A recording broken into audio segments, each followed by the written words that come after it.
The other day, I left you a reel about coherence, and I was inviting you to start being coherent with yourself.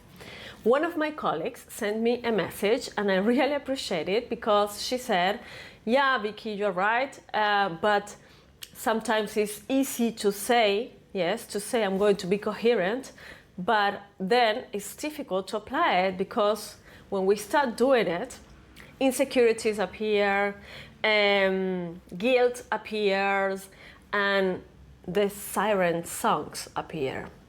Those kinds of distractions that want to take me to another path and not to the intended new path. And it's right. When we start being coherent with ourselves, all these situations, all these reactions, all these emotions can appear because remember that we have been doing that for so long that we are accustomed to being a way, yes, in a specific way. And when we want to change, many resistance are going to appear. So I want to share with you what I did and what I do, because I'm still doing it. I have to confess, I'm not coherent all the time. I fall into the trap many times, yes? But I have two different strategies to help me get to that coherence.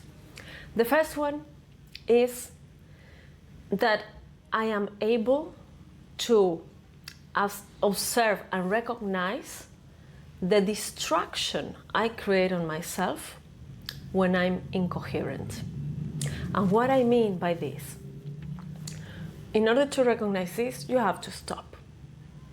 I stop, I observe, I reflect on my reactions, my exaggerations, my fears. I stop and observe without prejudice.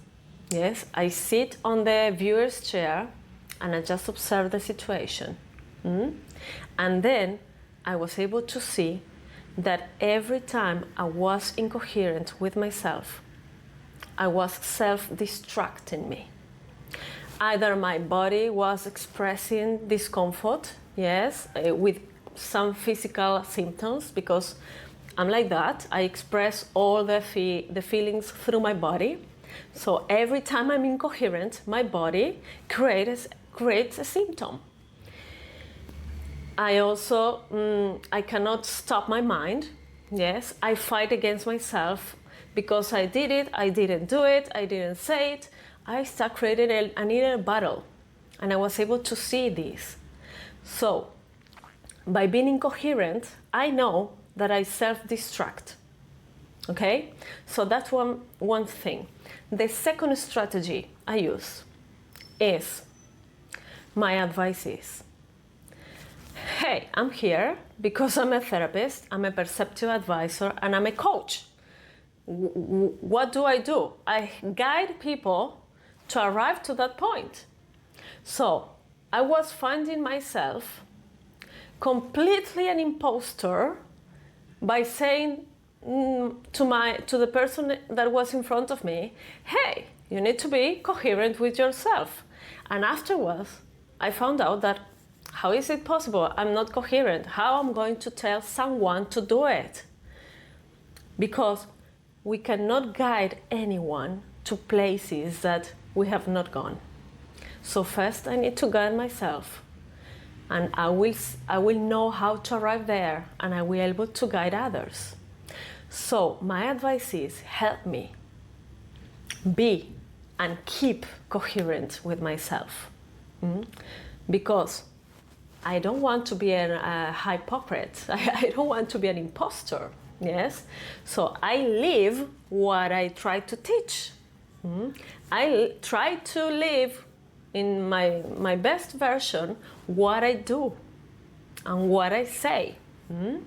So by applying these two things, every time I get in front of a situation in which I need to choose if I'm going to be coherent or incoherent, I sit in the viewer's chair and I decide.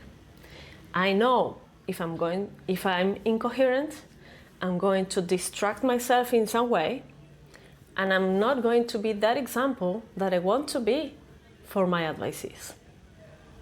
So I hope this helps.